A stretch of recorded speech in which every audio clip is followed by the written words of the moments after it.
I don't enjoy hurting people. The only thing I want is be the best in the world. From the producer of Fahrenheit 9/11 and the director of Generation Iron comes an exploration of the most controversial sport in the world. It's natural. We're all compelled to do it. It's gonna keep getting bigger. The Hurt Business.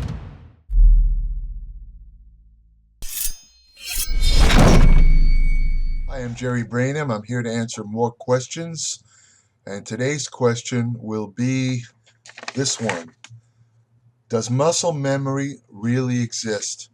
Now, I've been working out for a long time. I've been working out probably longer than I'd say most of the viewers watching this have been alive. And I've heard that term muscle memory all my life. Since I began training, I've heard the term muscle memory. Now, what it implies is that muscles somehow have memory. And at first, this doesn't make sense. The memory site is the human brain.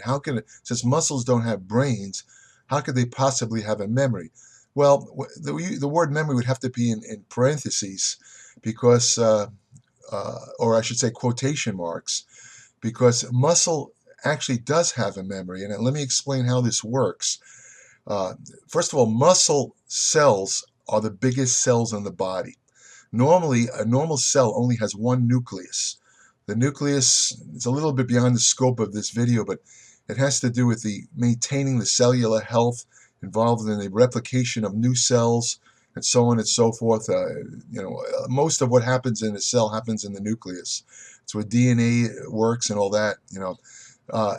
The muscle cells are, again, the largest cells in the body, and unlike other cells, muscle cells have many nuclei. And the term for the muscle nuclei or nucleus are myonuclei. And that's an important point because muscle cells are, the scientific term being multinucleated. They have many nuclei. Now, what happens when you work out and you damage your muscle? And that's what happens when you work out with weights, for example. You're damaging your muscle fibers.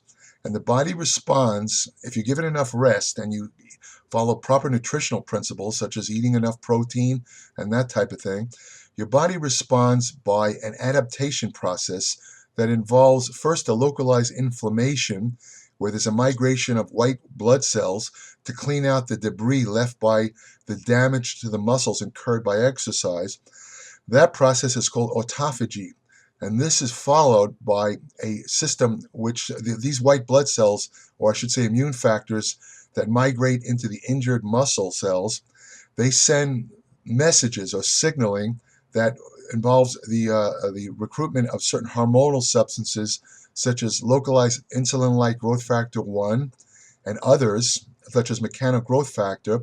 It's a little complicated, and I won't get into it too much. I don't want to, make person's head explode, all that stuff. But suffice to say that the main way your body deals with let's say damaged muscle fibers is to recruit muscle stem cells that lie just outside the muscle or in what they call the basal lamina. I'm not going to get into anatomy here, but these muscle stem cells are referred to as satellite cells. Now, when the satellite cells are recruited, they kind of get incorporated into what they do is they get incorporated into the muscle fibers, and by doing so, they contribute new myonuclei. In other words, it actually adds extra nucleus to the muscle cells, myonuclei. The myonuclei, in turn, are able to increase the level of muscle protein synthesis, and the net effect is a body adaptation of muscle hypertrophy or increased muscle size.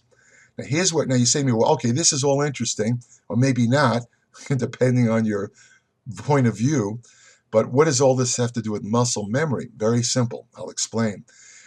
When you work out, it's a common observation. No matter how big your muscles are, if you work out and you stop training, if you lay off, and you're not supplying any type of exercise stimulus to your muscles will eventually shrink or atrophy, because muscles have to have constant resistance to either gain muscle size or maintain muscle size.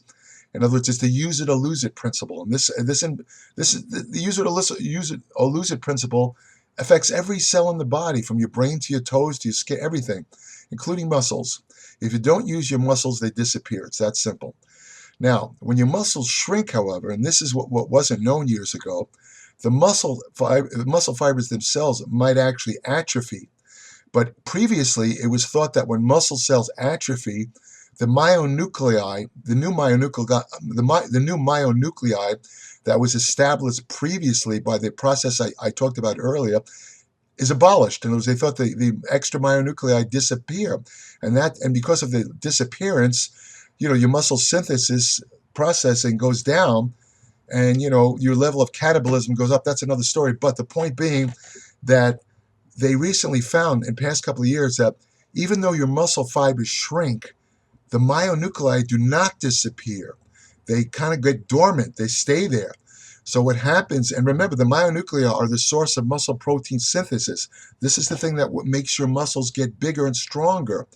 So what happens is, if you've laid off for a while, your muscle fibers will shrink or atrophy. Your myonuclei remain. How long do they remain? They think they could stay there as long as 15 years or more. But there's one problem. As you get older, let's say past 50, well, it's actually a little older. Let's say past 60 years of age, for some unknown reason, the body can't tap into the myonuclei with the same efficiency as it did when you were younger. So it's a little bit harder to regain lost muscle when you're, let's say, past 60 years of age. Let's say if you laid off for a year or so, it's going to take you a lot longer to regain lost muscle. However, if you're younger than that, those dormant myonuclei, as soon as you start working out again, it's like they're turned on. The myonuclei are turned on. Once they're turned on, the muscle protein synthesis, let's say, machinery starts turning on, and the muscles return to their former state. This, in essence, is what muscle memory is. So, based on what I just told you, you now understand that muscle memory is a real phenomenon. Now, there's a different effect with steroids, and I'm going to get into that in a different video. But for now, suffice to say that muscle memory is real. And if you want to learn more about muscle memory, including all the technical nuances, which I was unable to discuss here, because frankly, it would take about an hour and a half to get into every detail, you can read about it in my Applied Metabolics newsletter at www.appliedmetabolics.com. I also cover nutrition, exercise science, anti-aging, hormonal therapy, fat loss research, and many other subjects. Thank you for listening.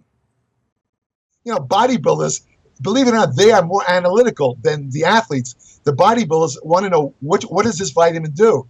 How will it help me build muscle? The athletes just say, will it make me faster, stronger, whatever? Boom, they take it. That's all they want to know. When I work with boxers, I work with a lot of the fighters that weren't heavyweights. You have to make weight, just like the MMA guys and the fighter.